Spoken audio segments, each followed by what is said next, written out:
I'm getting emotional before I even start. All right, so if you're new here, obviously you're new here because I just restarted my YouTube channel.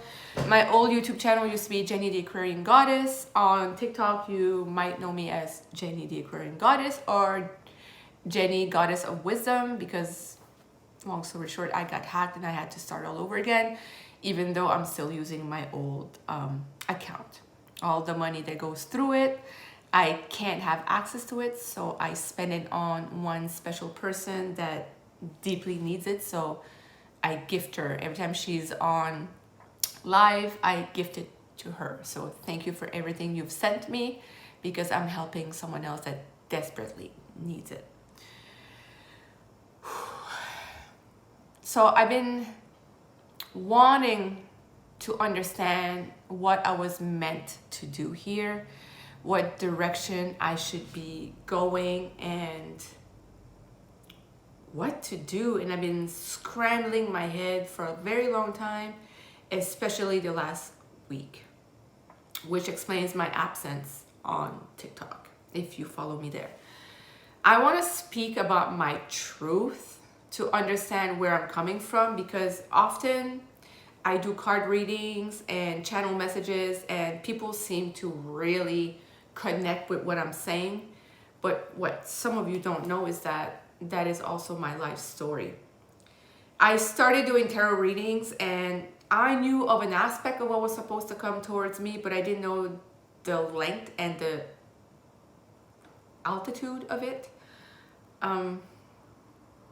It is way bigger than I expected, and it's still not here yet, and I'm just getting like, it's just sinking in right now, and I'm just like blown away, and I'm just like, I can't even imagine it, but it's something. So I wanted to start by talking about my life story, where I come from and who I am, and speak my truth, not what other people say about me, but what I'm going to say about me. And I've always been truthful, transparent, but for some reason a lot of people like to spin my words around, and I'm here to put a stop to it. And you don't even have to believe what I'm saying, just feel it. If you're intuitive, if you're an empath, if you seek the truth, you will know what I speak of, and you will feel it by the vibration that I'm setting you. If you don't believe me, that's okay too. I'm not asking you to believe me, I'm just asking to be heard. So I'm going to start from day one, when I was born, and where it all started. Things are starting to make sense, and you will understand later on why it makes sense. But let's start from the beginning. So I was born in the 70s, late 70s. I'm an Aquarius, and I guess I had a good life until I started school, I guess. Like, I wouldn't even say pre-K, I would say kindergarten is where my life went to hell, literally. And it went from worse to worse to worse to worse to worse to worse to worse. And yeah, it started with my kindergarten teacher bullying me. And I was telling my mom, and my mom didn't believe me. You will understand why she didn't believe me later on, but she didn't believe me, and it hurt me, because I was like, she keeps putting me to a corner and I don't know what I did. Other kids are hurting me, throwing things at me, and she still didn't believe me. And my father wasn't there at that time.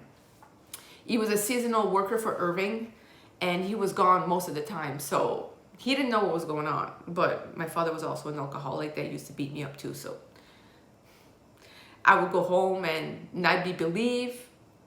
I'd be beaten up verbally and mentally and physically, emotionally abused by my father. And now that I know better, my mom as well.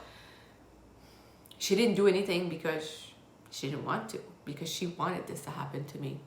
That I learned later on, which is still affecting me till now, because I just learned this about 3 weeks ago. And I would go to school and get bullied and hurt. So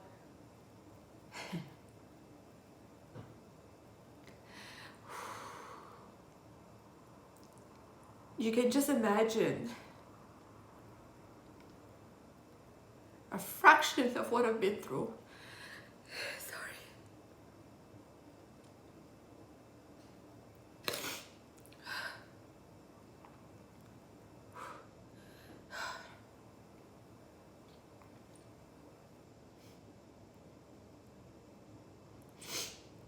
And then grade 1 happened.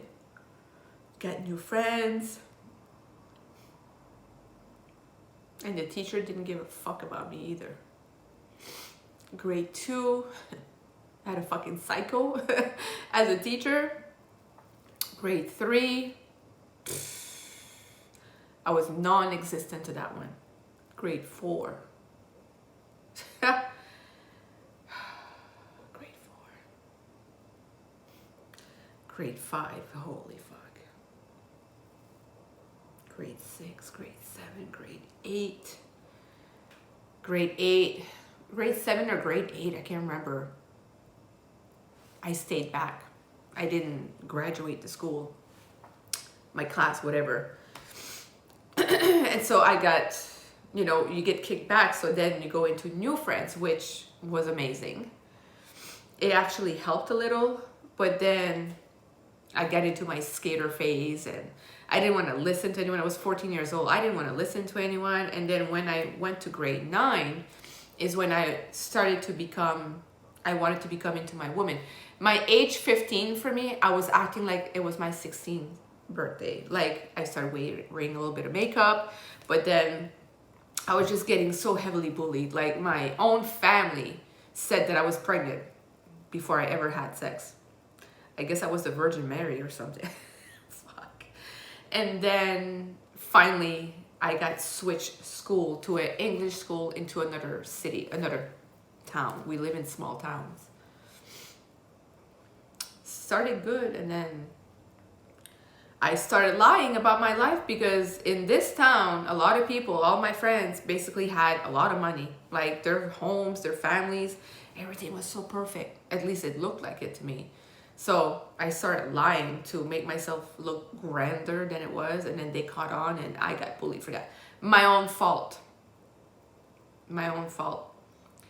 My father was bitter, angry at life, an alcoholic that healed. Well, he stopped physically abusing me, but then, I mean, physically, I mean beating up, not sexually. I mean beating up. Just let's make that clear. My father never touched me. At least I don't remember.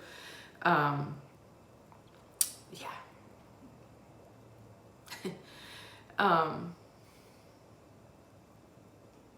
Then he started the emotional abuse.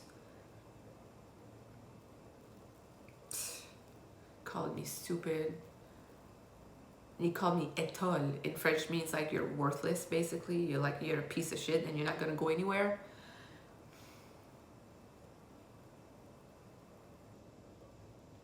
He slapped me in my face so hard at a certain age. I think I was like 15 or 16 or something. And the handprint stayed on my face. I went to school and lied that I fell down the stairs, you know? But the worst part, everybody knew and no one said anything.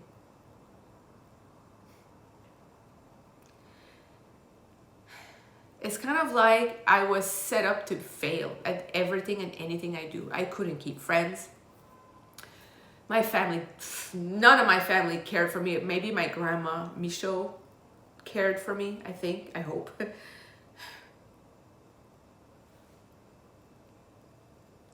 Sorry.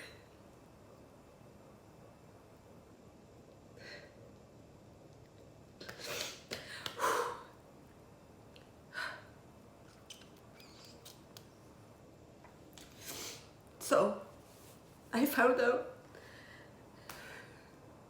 nobody loved me. Nobody even cared.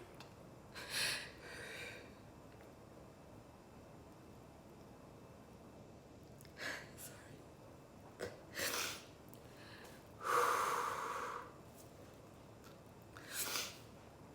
Oh. So when I was dating, when I went to this school, I met some, I don't even know how I met them. And then it was my first real relationship. Yeah, I had other boyfriends before, but I mean, like, you're kids, right? I had a guy that was a little bit older than me. He was living in Maine, Van Buren, Maine. He was a skater as well. And you could tell that I was changing my style all the time because I was just trying to fit in. I was trying to find myself. Who is Jenny? Who am I? And I was so unloved, uncared for. So many things come to mind. That I was just trying to be loved, have attention that I never had. That's what I wanted. And people mistook that as in that I was like attention seeker. Yeah, I was attention seeker, but not for the wrong reason. At least I was just trying to be valuable to someone or feel valuable. This guy in Maine, oh my gosh, he was always trying to sleep with me and I never let him. And then he went away to college, and then for a year, never heard from him a year, and then he comes back in the summer and all of a sudden he calls me back. I'm like, and I was too stupid to understand. I was like, oh hey, yeah, everything's back to normal, right? Wow, I've come a long way from that. Try me today. But I come from a long line of like karmic family bonds, if you believe in that. And if you're listening to this, it's because you probably know exactly what I'm talking about. And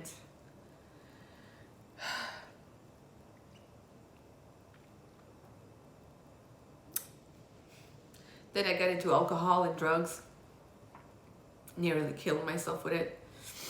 I met this guy, American DJ. We got married. I was 21. I didn't know what the fuck I was doing. It didn't even last a year. This guy decided that he was moving away to New Jersey.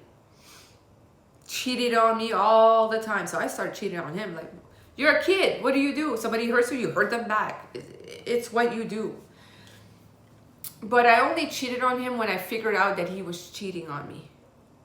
And then I was living with this guy. A guy that I had a big crush on in high school, and he had a crush on me in high school. I didn't know that. We found that out later.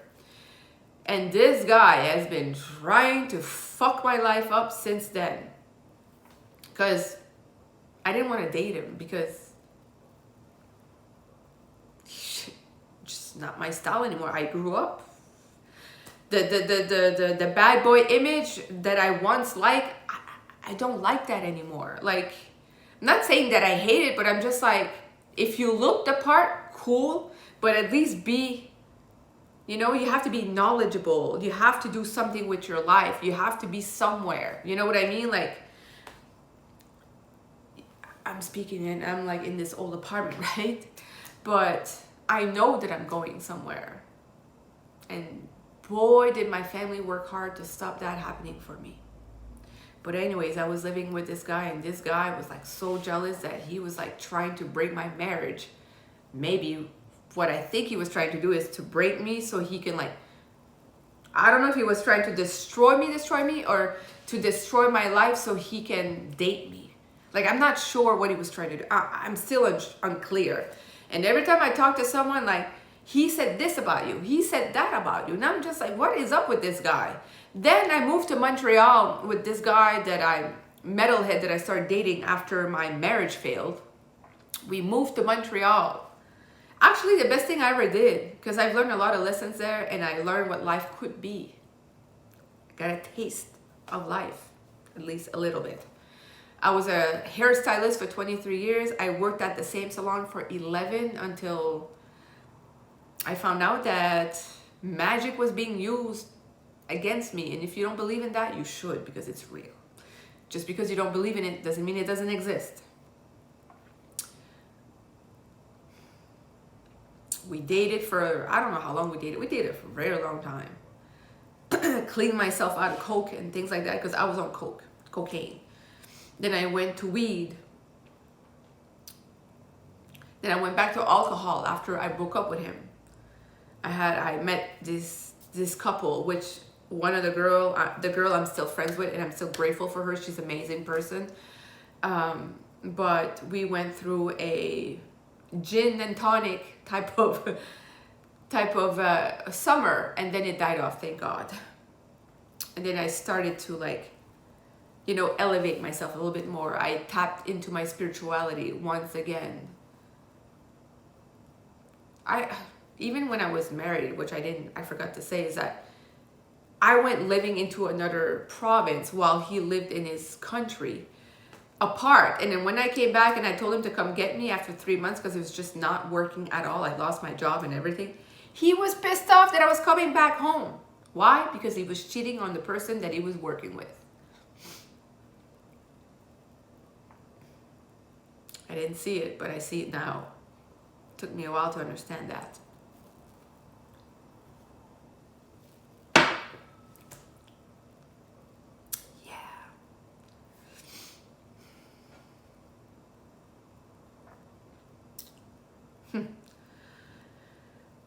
Then in Montreal, I got a job. I was working at a grocery store for a while till I understood what was going on. And then I lost that job too because I was so angry inside that I was fighting with everyone that wanted to fight with me. Because I was fighting to live, you know? And then this guy just treated me like shit, and I decided to commit suicide.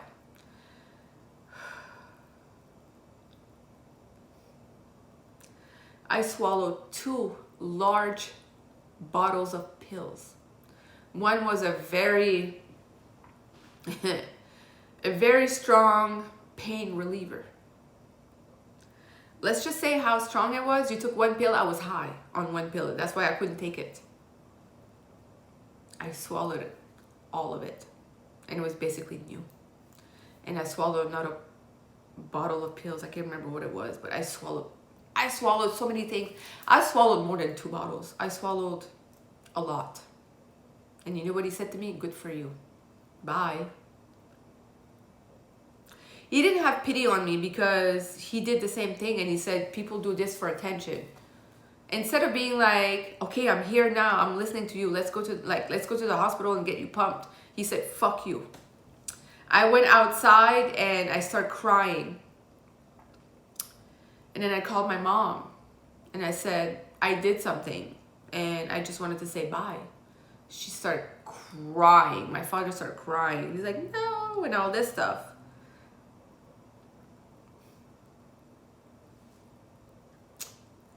Was that fake too?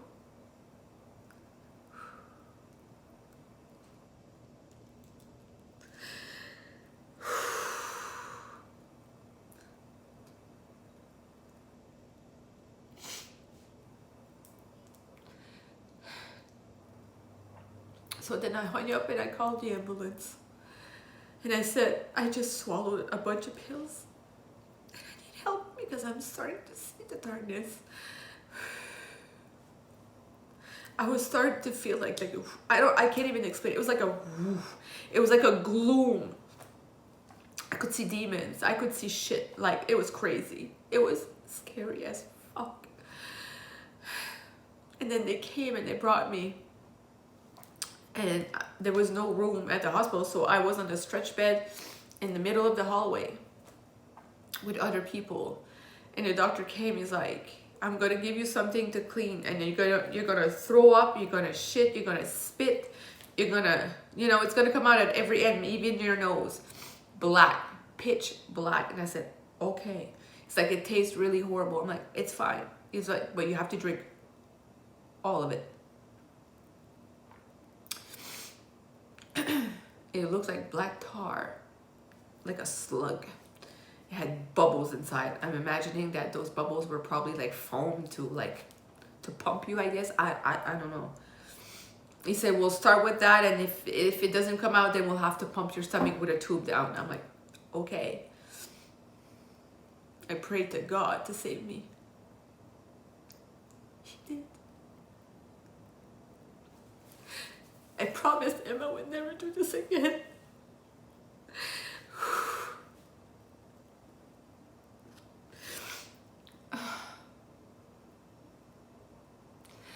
doctor said, I don't never want to see you here again about this. You understand? I'm like, I understand. I said, I promise I'll never do it again.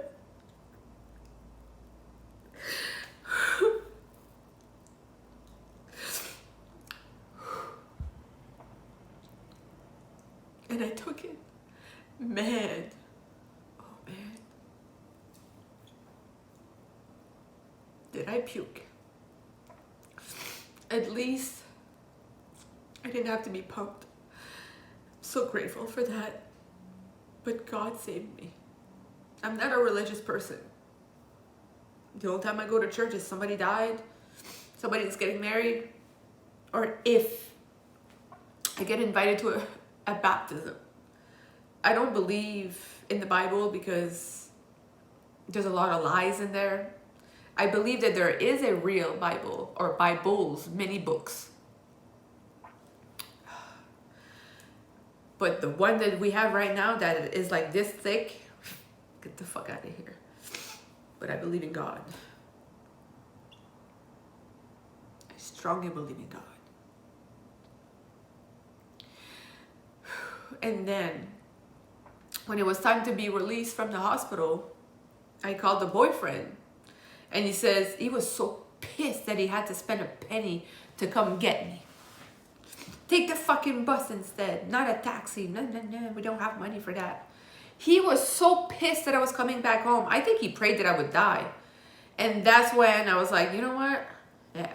So behind his back, me and my friend, great friend of mine, that I met in Montreal, we met through a weird coincidence. Or not a coincidence, because I don't believe in coincidences, but through a weird connection. You know who you are. And I'm grateful for you. She was amazing. She's still amazing. And she helped me find an apartment. And I told him, I said, I found an apartment, I'm moving out. He's like, what? He's like, where are you going? I'm like, look, I'm so done with you. Him and his friend helped me move.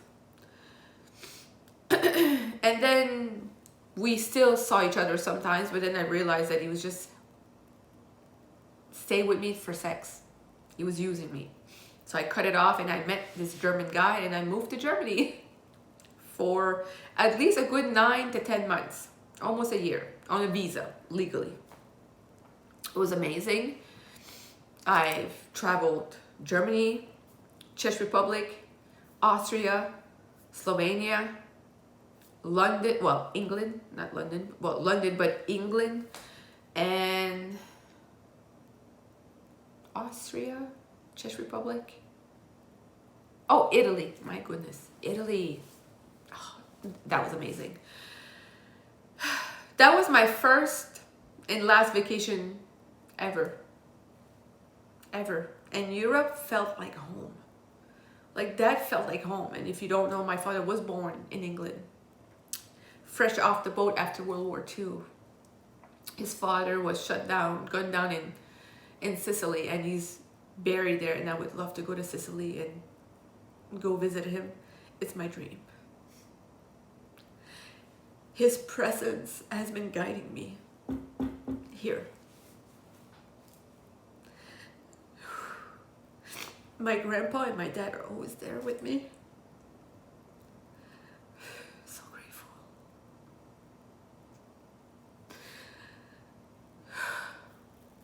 Then I came back, and then he had cheated on me.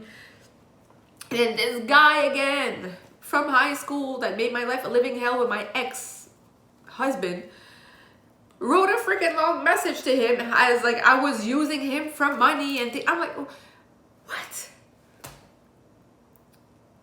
I've never used anyone in my life. People use me. Like, what the fuck? Like, this guy needs to lay off the fucking drugs or something, because like I don't even understand where he got this from. Like, I don't know if like demons were talking to him, or he was like, okay, I'm gonna make her life a living hell, so she breaks up with him, so she comes to me.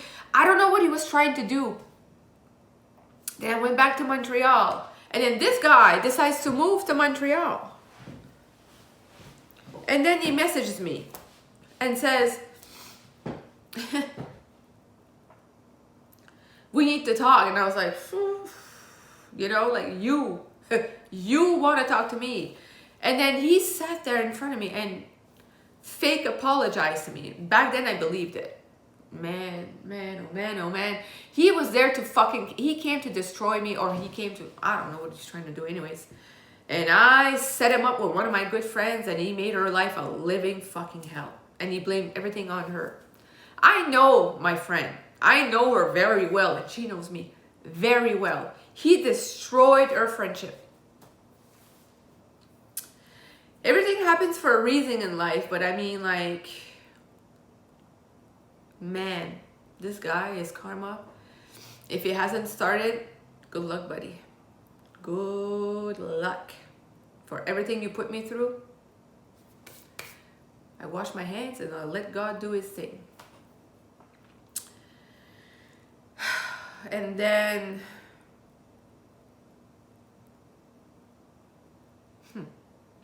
there's so many things, I don't even know which direction I want to go to. Then I had a bunch of friends. I fell in the wrong crowd with the skinhead Nazis. Yeah. See, what you don't know is that my father was a crazy, well, my family. I don't know if my entire family, but my mom and dad were super extremely racist, which is kind of weird because we have Iberian blood and we have Native American blood. So I'm like, do you believe you're white? Because you're not. And dad, if you think or you thought that you were dating a white woman, you were not. But then you did a lot of things too with a lot of Native women's. Anyways, we're not going to get into that, but yeah, I know about that too. And they were Native. So I don't know what kind of freaking racist person you were. I still don't understand it, and I still won't, and it's okay. I put it to the past. But see, I was trying to find myself still. Was I a Nazi? Fuck no. Like, my heart was too great for that. I could not, right? I was mean to one person one time, and it wasn't a racist thing. It was a white person, and he had a drug addiction, and I was mean to them. He was asking for money, and I told him, I'm like, why don't you just use your last needle and end it while you're at it? I said that, and it's still in my head. I don't even think I would recognize him today to apologize. Hopefully he would. I changed so much he wouldn't. I don't think he would. But I would like to sincerely apologize to this person for being a fucking dick. Me, the dick. That was the most hurtful thing I hope that I ever did. What a fucking idiot I was. I've come a long way.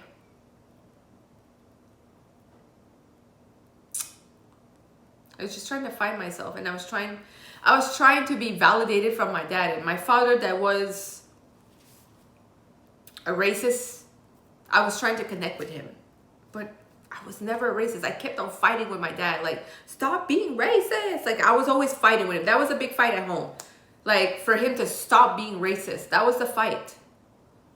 So how did I end up in this fucking bullshit? I have no idea. Fuck, man. I just landed on the wrong crowd.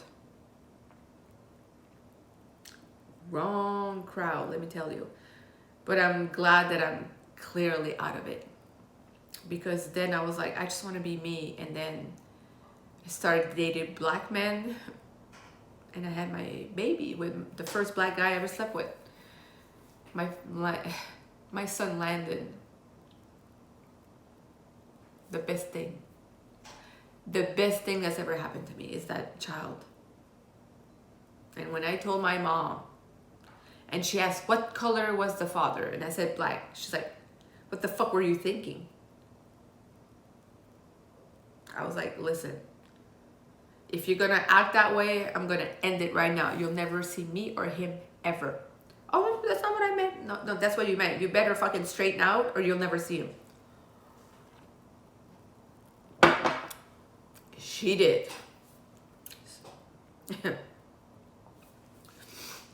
And then I tapped into my spirituality during the pandemic. I was always spiritual. My first deck of tarot cards was, I was 16.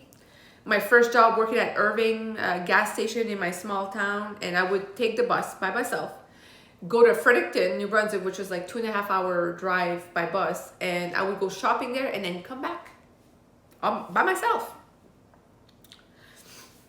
My parents would let me. I don't even know. Anyways, whatever. Whatever. And then I bought my first deck over there at Chapters in Fredericton at the Regent Mall, I think it was called. And I didn't know how to, I don't know. My mom was always telling me ghost and witches stories when I was a kid. I always been intrigued with witches and things like that. Like I always love old like writings, old books, the smells, the crackling, dark stuff. Like not dark stuff to hurt people, but like just like I love black. But now that I know that black is protective, so everything happens for a reason. God always has a plan for us, and the plan was to protect me. And when you wear black, you're highly protected. People think it's a style, which I thought it was, but I was being protected as much as possible. Then during the pandemic, I tapped into and I got new decks of cards, and I started doing tarot readings on, well, I started my spiritual journey on Jenny the Current Goddess on my YouTube. It did okay. You know, I got up to 900 something followers. It's still there, I think. I just don't have access to it. I deleted all the videos so people wouldn't steal my stuff. But, and then I started TikTok, and now I'm at 35,500 followers on my TikTok. It was amazing, but now I'm being led somewhere else, and I kept on getting the message, share your story, share your story. I just didn't know, but now I think I know where I'm going with this. But they wanted me to share my story. I'm sorry it's so long, but you know, a life story is a life story. And I tapped into my spirituality, and I kept on getting messages that a karmic family, a mother figure stole your inheritance and things like this. I thought, like I knew something was going on, but I didn't know what was going on. You know what I mean? And you know when you get into a video and you're watching the reading, you're like, I have no fucking recognition or no idea what this person is talking about, but for some reason I'm drawn to it and I feel like I'm connected to it in some reason. It resonates, but I don't know how. That's your cue that something is going on in the background that you don't know what's going on. And then I lost everything. And then I came here, back to where I started. Grand Vowels, New Brunswick. My hometown, where I was born, and my second school, English school that I went to.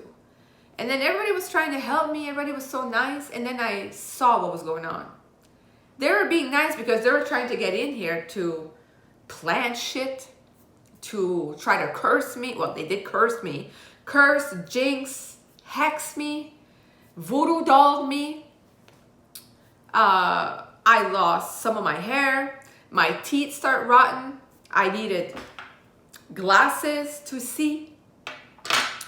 When I had to leave my job because like I hit rock bottom because they gave me frozen shoulder. I used to go to the gym 6 times a week. I was buff, you know, I was square, buff like a dude, you know, like I was getting there. I was running a little bit. I was loving my life. And then I had my child, and then whoop, they attacked that child so much. They made him suffer so much with all the attacks. He kept on screaming. I couldn't get some sleep and all this stuff. Then I lost weight and I looked even better and felt even better. Like everything they were doing it was hard on me, but it was backfiring because I kept on rebouncing and rebouncing and rebouncing. There's like at least 3 times that they got me so sick that I thought I was going to die. And I'm not even kidding. And they got my son so sick that I thought he was going to die a couple of times or more. So when they saw that wasn't working, they had to get me here so they can give me coffees and food to try to poison us. This year, 2023, is when I figure out that my mom was against me. My entire family, both sides, were against me. My fake friends and people that were close to me were against me. and people that I don't even know, gang stalking, parking across the street. Everywhere I go, they're always there. They think that I don't see them. I fucking see all of you. And I can hear your thoughts. That's a new gift that God gave me. Thank you, God. I can feel, I can hear, I can sense, I can taste. Oh, I was gifted. I was gifted. See, I don't need cards to see what's going on. The universe talks to me through music, through pictures, through animals, clouds, sun, weather, elements. God talks to me through smoke, through flames of candles, through fire, through sounds. Yeah. So if you thought that getting my hands to hurt so I couldn't do card readings anymore, that would stop me, guess again. So they stole my inheritance. They stole probably a house that I'm aware of. They stole my life, my dignity, my innocence. They erased my memory so I wouldn't remember, but I'm starting to remember now.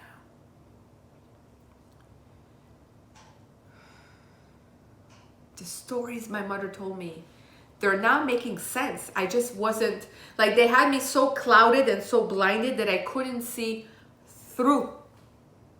I couldn't see it. But now I see. So, I'm going to end it here. But this is like a fast version of what I've been through. And if you've been through something like this, I want to hear your story down below in the comments, please.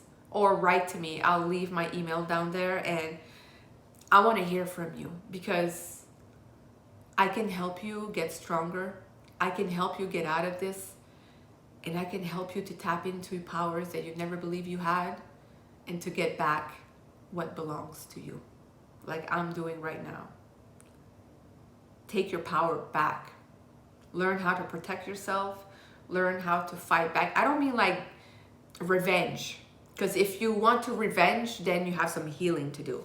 If you're ready to get healed and things like this, then this channel will be for you. I love you. I hope it finds the right people, and whoever watches this and subscribe, thank you.